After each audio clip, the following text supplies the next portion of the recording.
चलिए हम लोग आते हैं कॉन्ट्रासेप्टिव पिल्स पे। आप याद रखिए जो कॉन्ट्रासेप्टिव केमिकल्स हैं, कॉन्ट्रासेप्टिव केमिकल्स को टैबलेट फॉर्म में, सॉलिड फॉर्म में ओरली यूज किया जाएगा तो उसे हम कॉन्ट्रासेप्टिव पिल्स कहेंगे। यदि कॉन्ट्रासेप्टिव केमिकल्स को एज इंजेक्शन यूज करेंगे तो हम इसे कॉन्ट्रासेप्टिव इंजेक्शंस कहेंगे। और अंडर स्किन यदि हम कॉन्ट्रासेप्टिव केमिकल्स को किसी परमेबल डिवाइस में भर करके यदि अंडर स्किन हम ट्रांसप्लांट करते हैं कॉन्ट्रासेप्टिव केमिकल्स को, तो ऐसे जो डिवाइसेस होंगी या ऐसे जो प्रोसेसेस होंगी उसे हम कॉन्ट्रासेप्टिव इम्प्लांट्स कहेंगे। तो याद रखिए ये contraceptive pills, contraceptive injections, contraceptive implants, ये सब केमिकली जो होते हैं कॉन्ट्रासेप्टिव केमिकल्स के कंपोजिशंस होते हैं और इनको यूज करने यानी फीमेल इंडिविजुअल पे इसे एप्लीकेबल बनाने के तरीके अलग अलग हैं। तो उनमें से एक है कॉन्ट्रासेप्टिव पिल्स, यानी जब ओरली इन कॉन्ट्रासेप्टिव केमिकल्स को यूज किया जाएगा तो उसे हम कॉन्ट्रासेप्टिव पिल्स कहेंगे।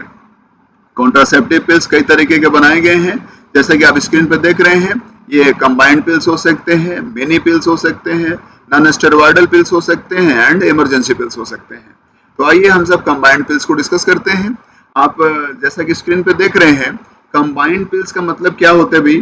तो जो कंबाइंड पिल वर्ड है इसका मतलब होता है कंबाइंड पिल हम किसे कहेंगे, तो इसका सेंस है कि जो contraceptive pills estrogen plus progesterone दोनों यूज कर करके प्रिपेयर किए गए हैं, इनको हम कंबाइंड पिल्स कहेंगे। अब ये कैसे प्रेगनेंसी रोकने में सक्षम है?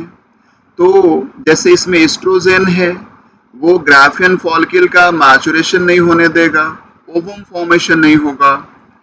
अब इसमें प्रोजेस्टेरॉन का क्या यूज है? तो यदि मान लीजिए एस्ट्रोजन इफेक्टिव नहीं रहता है, क्योंकि आप ये भी याद रखिए एस्ट्रोजन का फिक्स्ड इफेक्ट नहीं है एफएसएच के लेवल के ऊपर।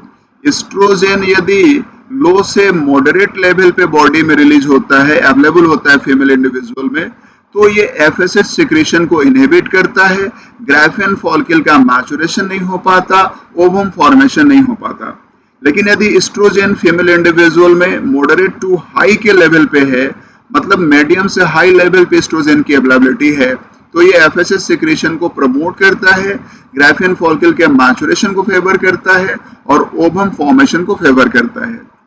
और हम इंडिविजुअली ईच फीमेल को डायग्नोज नहीं कर सकते कि उसमें एस्ट्रोजन हम जो एक्सटर्नल सोर्सेस से दे रहे हैं और नेचुरली जो बॉडी में प्रोड्यूस हो रहा है, तो उस फीमेल इंडिविजुअल में वो कंबाइंड जो सम टोटल इफेक्ट होगा एस्ट्रोजन का, चूंकि दो सोर्सेस हैं, external sources and natural source जो बॉडी में बन रहा है एस्ट्रोजन, तो इसका कंबाइंड इफेक्ट कैसा होगा? एफएसएच के लिए ये इनहिबिटरी होगा, ये एफएसएच के लिए ये स्टिमुलेटरी होगा।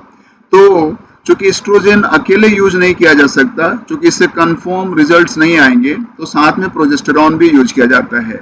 यदि मान लीजिए एस्ट्रोजन इफेक्टिव नहीं रहा, एफएसएच सिक्रीशन हो जाता है सफिशिएंट, ग्राफियन फॉलिकल का मैचुरेशन और ओवम फॉर्मेशन होता है, तो साथ में प्रोजेस्टेरॉन के होने से एलएच सर्ज नहीं होगा, एलएच सर्ज ना होने से ओव्यूलेशन नहीं होगा, फर्टिलाइजेशन और प्रेगनेंसी की पॉसिबिलिटी नहीं होगी। तो इस तरह से ये जो कंबाइंड पिल्स हैं ये एन ओव्यूलेशन मतलब नो ओव्यूलेशन कॉज करते हैं और इससे प्रेगनेंसी नहीं हो पाती। इनको मेंस्ट्रुअल साइकिल के फर्स्ट 5 डेज में से किसी एक दिन से लेना स्टार्ट किया जाता है और रेगुलरली 21 डेज 1 पिल पर डे लिया जाता है। और उसके बाद जो लास्ट फ्यू डेज होते हैं 5 to 7 डेज मेंस्ट्रुअल साइकिल के, उसमें फर्दर कंबाइंड पिल्स का यूज नहीं किया जाता और ये साइकिल रिपीट की जाती है 1 वीक इंटरवल। मेंस्ट्रुअल साइकिल का जो लास्ट 1 वीक है उसमें नहीं लिया जाता कंबाइंड पिल और फिर से इस प्रोसेस को रिपीट किया जाता है अगले मेंस्ट्रुअल साइकिल में जब तक प्रेगनेंसी की इच्छा न हो। तो एग्जांपल्स क्या है ऐसे कंबाइंड पिल्स के? आप स्क्रीन पे देख रहे हैं, इनके कॉमर्शियल नेम्स लिखे हुए हैं, मालाडियल, मालायन। मिनी पिल्स पे आते हैं हम लोग। तो जैसे combined pills estrogen plus progesterone preparations हैं, मिनी पिल्स जो हैं ये ओनली प्रोजेस्टेरॉन प्रिपरेशंस हैं।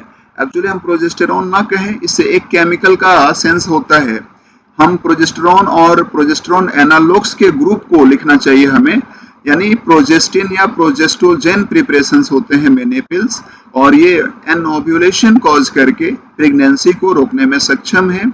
और साथ ही साथ जो सर्वाइकल म्यूकस है उसको डाइल्यूट से विस्कस बना देते हैं, उसे थिकेंड बना देते हैं, जिससे जो एंट्री गेट है यूट्रस का वो ब्लॉक हो जाता है, स्पर्म की एंट्री नहीं हो पाती, तो फिर पॉसिबिलिटी फर्टिलाइजेशन की नहीं हो पाती। तो इस तरह से ये एज कॉन्ट्रासेप्टिव काम करते हैं मेनी पिल्स, और इनका जो यूज होता है सेम एज कंबाइंड पिल का जो तरीका है यूज करने का ठीक उसी तरह से होता है। स्क्रीन पे आप इसके एग्जांपल्स देख रहे होंगे, ठीक है ना, ये सब कॉमर्शियल नेम्स लिख रखा है मैंने। ओके, तो इस तरह से आप वन बाय वन याद करते जाएं।